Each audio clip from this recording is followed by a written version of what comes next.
Ladies and gentlemen, let's just say what no one wants to admit out loud. You're exhausted, not just physically, but emotionally, because deep down, you're tired of being available to everyone but yourself.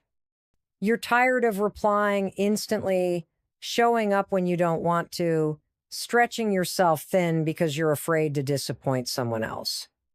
And here's the wake-up call. When you make yourself too available, you're not being kind, you're being used, you're not being helpful, you're being drained. We live in a world that praises hustle and constant connection. Be responsive, they say. Always be there. But let me ask you something. When was the last time you responded to your own needs? When was the last time you paused before saying yes and asked yourself if it was right for you? Because here's the truth. When you're always available, you're always exhausted. The more accessible you are, the more people assume you have no boundaries. And guess what happens? You start to disappear. Your needs take a back seat. Your goals get postponed. Your peace gets sacrificed on the altar of pleasing others. Let me give it to you straight. If you don't protect your time, your energy, and your availability, no one else will. You've trained people to believe that your time is free, that your emotional labor is on tap, that your kindness is bottomless. But let me remind you of something powerful. You have a right to be unavailable. You have a right to rest, to recharge, to say, not now, and mean it. I know why you've been so available, because you care, because you're reliable, because you want people to count on you. And those are beautiful traits. But when overdone, they become toxic. They become the very reason people stop respecting your time. Let's flip the script. Availability doesn't equal value. Scarcity does. Think about the most respected people in your life. Do they answer every text instantly? Do they say yes to every favor? Number. They move with intention. They protect their calendar. They respond on their Timonot out of guilt or pressure. You don't need to be rude. You just need to be clear. You don't have to ghost people, but you do need to prioritize your peace. If someone gets offended because you set a boundary, that was never about your boundary it was about their control. And let's talk about the fear that comes with saying no. You're afraid people won't like you. You're afraid they'll think you're selfish. But let me ask you this. Is it selfish to honor your energy? Is it selfish to create space for your goals, your rest, your joy? Or is it wise? You're not here to be accessible 24/7. You're not a vending machine. You're a human being with a finite amount of energy, and your energy is sacred. From today forward, I want you to do something radical. Check in with yourself before you check in with the world. Protect your mornings. Pause before saying yes. Turn your phone on silent and don't apologize for it. Make room for you. Because when you stop being too available, something powerful happens. You become more respected, more intentional, and more connected to what actually matters. Your relationships deepen. Your clarity sharpens. Your self-worth rises. You stop reacting and start choosing. You don't owe everyone your time. You don't owe everyone an explanation. You owe yourself the same loyalty you've been giving away for free. So no, you're not mean, you're not difficult, you're not selfish. You're just finally realizing that you are allowed to be the main character in your own life. Say it with me. I do not need to be available to everyone. I need to be available to myself. Now go live like it. 2A, when you're always on, always reachable, always saying, yes, you're not being generous, you're being irresponsible with your own well-being. And let's be honest, it doesn't feel good. You know that deep, sinking feeling when you agree to something you don't want to do just because you didn't want to let someone down? Or that quiet resentment that builds up after giving so much of yourself all day long and getting barely a thank you? That's the consequence of being constantly available without any boundaries. And what happens next? You start resenting the very people you wanted to support. You feel drained, depleted, underappreciated, and it's not their fault. It's yours because you taught them that you're always there, always on call, always the one they can dump their problems on, always the fixer. When you live without boundaries, you're not creating deeper connections, you're creating emotional debt. You're borrowing against your own mental peace every time you say yes when you mean no. And those little moments of self-betrayal, they add up. One skipped workout because someone needed a ride. One missed hour of sleep because you were answering late-night texts. One more weekend spent helping someone move instead of resting. Those aren't isolated choices. They're patterns. Patterns that teach your brain that your needs come last. Now, here's the kicker. Most people don't even know they're overstepping with you. They've gotten used to you being there. You're the strong one, the dependable one. But how strong can you be when you're running on fumes? You're not a superhero. You're a human being with emotional bandwidth, and it's being stretched thin. Let's get real for a moment. Burnout doesn't always come from work. Sometimes it comes from relationships. From the constant emotional labor of being the one who listens, fixes, shows up, sacrifices, and if you never press pause, never draw a line, you're going to hit a wall. And when you do, the crash won't be quiet. It'll be a breakdown masked as exhaustion. It'll show up in your mood, in your health, in your ability to feel joy. That's the cost of availability without boundaries. And here's where it gets really hard setting boundaries. After you've been the yes person for so long, it's uncomfortable. It will confuse people. It will upset people because they've gotten used to the overextended version of you. But let me remind you of something powerful. People-pleasing isn't love. It's fear dressed up as generosity. And when you start choosing peace over pleasing, the people who truly love you will adapt. The ones who only valued your availability, they'll disappear. It's not loss, that's clarity. You see, your time is the most valuable currency you have. And when you give it away freely, constantly, without discretion, you devalue it. You send the message, my time isn't that important. But let me tell you something, it is. Your time is your life. And when you set boundaries, when you say no, when you take your time seriously, you teach others to take it seriously too. I want you to imagine what your life would look like if you started checking in with yourself before checking your phone. What if your peace wasn't constantly on the chopping block for someone else's emergency? What if no didn't require an excuse, but simply became a full sentence? You don't need to be aggressive. You don't need to explain yourself to everyone, but you do need to be honest with them and with yourself. Because the longer you go without boundaries, the more resentment brews beneath the surface. And eventually it explodes. That's how relationships break down. Not because of one bad conversation, but because of hundreds of tiny, silent compromises you made with yourself to keep someone else comfortable. And here's the irony. The more available you are, the less valued you often become. That's human psychology. What we can access anytime, we tend to take for granted. You teach people how to treat you by the way you treat yourself. And if you're constantly dropping everything to reply, to show up, to accommodate, then guess what? You're training them to expect that from you all the time. You're not earning their respect, you're earning their dependency. And let me be blunt, dependency is not respect, it's convenience.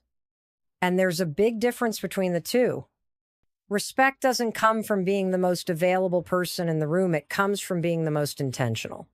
When you create space around your time, around your energy, around your presence, you force people to approach you with care. You shift the dynamic. You set the tone. Because people value what they can't always have. and they appreciate what they have to wait for. It's human nature. If someone is too accessible, their value gets diluted not because they're less worthy, but because their energy feels infinite, and no one respects what feels infinite. Let me tell you something powerful. Distance is not the enemy of connection. Desperation is. When you're always showing up uninvited, always over-explaining, always trying to prove your worth through availability, what you're actually doing is chasing validation. You're not being present, you're trying to be necessary. And there's a difference. The most powerful people don't beg for time, space, or love. They own their time. They protect their space. They offer their love from a full heart, not an empty cup. Being too available often comes from a fear of being left out, forgotten, or unloved. But chasing people, whether it's friends, colleagues, or even family, never creates real connection. Real connection comes when you can stand in your own power, know your worth, and allow people to come to you without forcing the moment. You become magnetic not because you're everywhere, but because you're selective. That selectiveness becomes your strength. Think about the people in your life you admire most. Are they constantly reaching out for approval? Are they always trying to make sure everyone else is comfortable before they are? Number, they're the ones who walk in a room and don't need to be the loudest. They don't need to be constantly seen. Their presence speaks for itself. That's what boundaries do. They create an energy that says, I value myself. I don't need to chase. I choose. And when you start choosing how, when, and with whom you spend your time, people start treating that time with more respect. You know what's attractive? Confidence. You know what looks like confidence but often isn't? Over-availability, because people confuse being there for others with being liked. But if being liked requires you to betray yourself, that's not a connection. It's a performance. And you can only keep up a performance for so long before you burn out. That's when resentment builds. That's when you feel invisible, even when you're constantly present. Because deep down, you know that the version of you that's always available isn't real. It's a diluted version of who you truly are. Let's get real. Respect doesn't come from the number of people you serve. It comes from how well you serve yourself, how much you honor your own boundaries, how you value your peace enough to protect it. Because when you show others that your time matters, they start to treat it like it matters.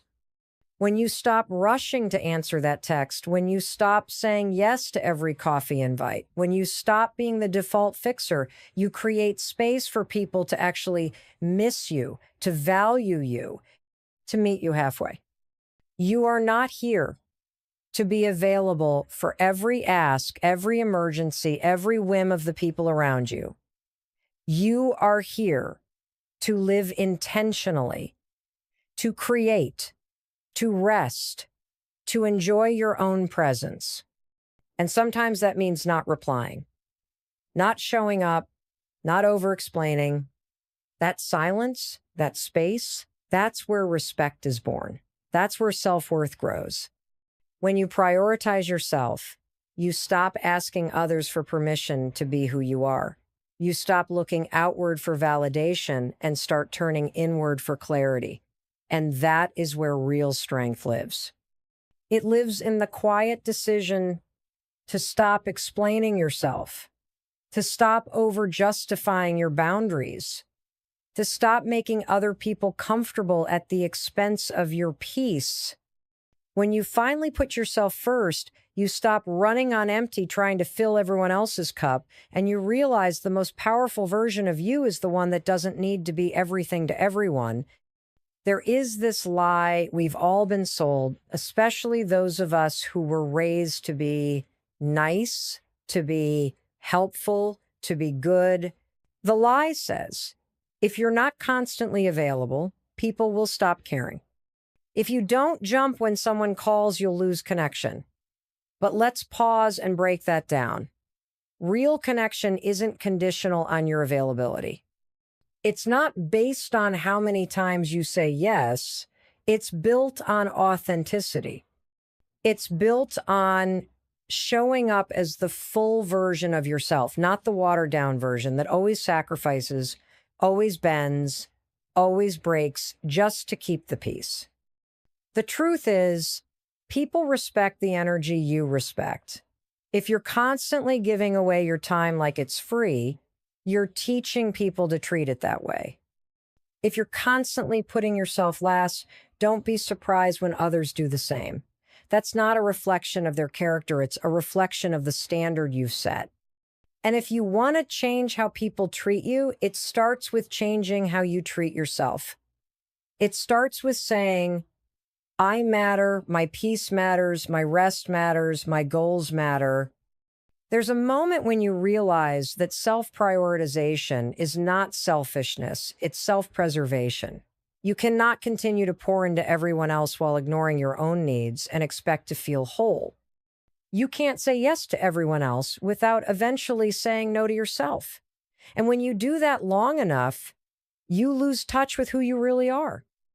You wake up one day and realize you're exhausted, overextended, and unsure how you got here. That's because you were never taught to put yourself first. You were taught to earn love through overfunctioning. But here's the truth that changes everything. You don't need to earn love. You already are worthy, just as you are.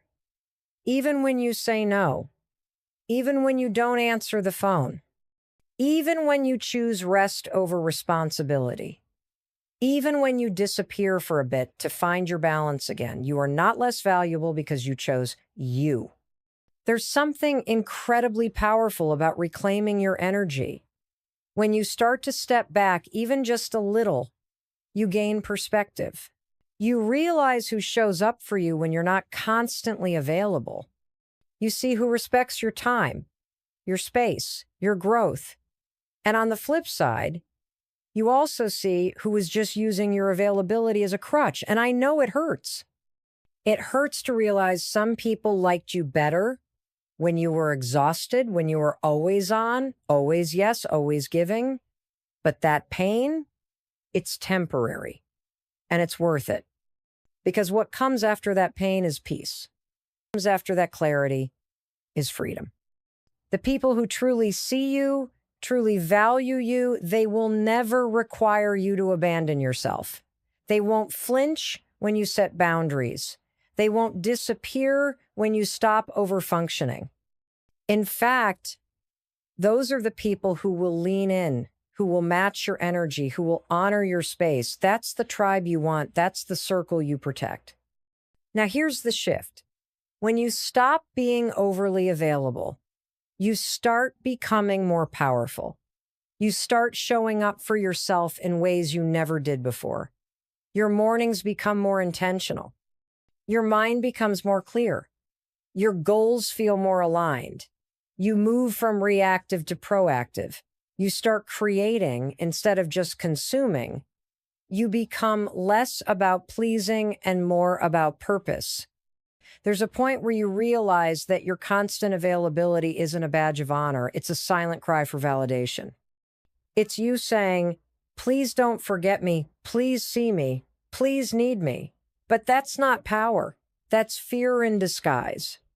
And it's not your fault we're taught to believe that if we're always there, always saying yes, always willing to drop everything, we'll be loved more. We'll be respected more.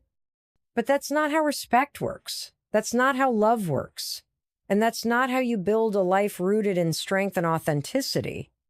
When you're always available, you don't give people the opportunity to miss you, to value your presence, to recognize your worth. You become part of the background noise. And you feel it, don't you? That sense of being overlooked, even though you're constantly showing up. That feeling of being underappreciated despite the sacrifices. Because here's the truth. Over-availability leads to underappreciation. When your time is too easy to access, it stops being treated as precious. People value what they have to work for, what they have to be intentional with. That doesn't mean you play games or manipulate. It means you understand your own worth enough to protect it. It means you stop trading your presence for approval. You stop living on call for people who wouldn't notice if you took a step back. You stop saying yes when your body is screaming for rest, when your heart is aching for stillness, when your dreams are sitting on the shelf waiting for you to show up for them. Let's be clear, this isn't about becoming cold. This isn't about withdrawing love or becoming distant just to make a point. This is about balance. It's about remembering that you too are a priority. Your peace matters. Your energy matters. Your time is not renewable. It's the most sacred resource you have. So why are you giving it away like it costs nothing? Every time you say yes to something that drains you, you're saying no to something that could build you. Every time you answer a call that you didn't have the energy to take, you're missing the call from within that's asking you to pause, to heal, to focus. And those inner calls, they matter more than anything else. They're the ones guiding you back to your center, back to your power. Being too available comes from this deep-rooted belief that we're not enough unless we're doing something for someone else. But your worth is not in your utility. You are not more valuable because you're accessible. You are valuable simply because you exist.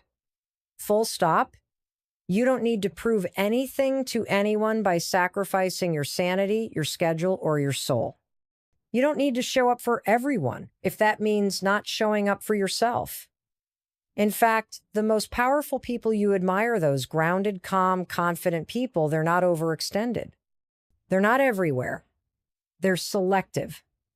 They say no more often than they say yes. They understand the power of their presence, and they don't dilute it by being too accessible. They give intentionally, not constantly. So how do you start pulling back without guilt? You get clear on what actually matters to you. You take a good, hard look at where your time goes. Ask yourself, does this add to my peace or take away from it? Am I doing this out of love or out of obligation? If the answer is rooted in guilt, fear, or habit, it's time to pause. It's time to ask, what would it look like if I chose myself here? Here's what happens when you stop being too available. You gain clarity. You start to see the difference between real connection and convenience. You begin to notice who truly values you, who shows up when you stop overextending, who leans in when you set boundaries. And you know what? You'll be surprised. Some people will walk away. Let them. That's not a loss, that's a reveal. That's you learning the truth instead of living a lie. And the people who remain, they'll meet you where you are. When you start honoring your boundaries, something amazing happens. You start to build a life that actually feels like it belongs to you. Not a life that's borrowed. Not one that's been shaped by guilt, pressure, or fear of what others might think. A life that reflects your values, your needs, your truth. And that kind of life only becomes possible when you decide, once and for all, that you are no longer available for everything and everyone. There is a powerful shift that happens when you say, I'm not available for this anymore. That could be toxic conversations, one-sided friendships, overworking without appreciation, or always being the go-to person at the expense of your own well-being. You draw a line. You stop sacrificing your energy for people who have made your availability an expectation rather than a gift. You reclaim your time like it's gold because it is. You are not here to play the role of a martyr. You are not here to save everyone but yourself. You are here to live on purpose. And purpose requires intention. Purpose demands focus. You cannot stay focused if you are constantly distracted by the noise of other people's demands. That's why honoring your boundaries isn't just about self-care, it's about self-respect. It's about deciding that your peace of mind is no longer up for negotiation. Your emotional well-being is no longer available for discount. There's a misconception that boundaries push people away, but the truth is, boundaries pull the right people in. When you show others how you expect to be treated, By treating yourself with that same level of care, you stop attracting energy that drains you. You start attracting energy that aligns with where you're going. People who understand boundaries aren't intimidated by them. They respect them because they have their own. You have to trust that setting limits won't ruin your relationships. It will reveal them. The ones built on mutual respect will flourish. The ones built on convenience or control will fall away. And yes, that hurts. But it's a clean kind of pain. It's the kind of pain that creates space. Space for better connections, more peace, and more time for the things that actually light you up. Think about how much energy you've wasted saying yes when you meant no. How many times you've smiled through exhaustion, answered that text when you wanted to rest, agreed to plans that made your gut twist. Every single time you betray your own boundary, you teach yourself that your comfort comes last. And that cycle doesn't end until you break it. Let's get really honest. Honoring your boundaries takes guts. It's not easy. It takes courage to speak up, to say, I can't do this right now, to say, I need space, to say, that doesn't work for me. But the more you practice, the more powerful you become. Because you stop being reactive and start being deliberate. You stop living on other people's timelines and start living on your terms. Boundaries are not rigid walls, they're filters. They filter out what doesn't belong so you can pour more into what does. They're the difference between being overwhelmed and being in control, between chaos and calm, between burnout and balance. When you honor your boundaries, you're not just protecting your time, you're protecting your potential. You're giving yourself the breathing room you need to grow, to heal, to create. People will not always like your boundaries. Some will push against them. Some will call you selfish or distant. That's okay. Let them. You are not responsible for their discomfort. You are responsible for your alignment. You're not here to carry the emotional weight of other people's reactions. You're here to stay true to yourself, even if that means being misunderstood. Start asking yourself this. What am I no longer available for? What energy, habits, or dynamics do I need to let go of to protect my peace? What have I been tolerating that I know I shouldn't? Ask it. Write it down.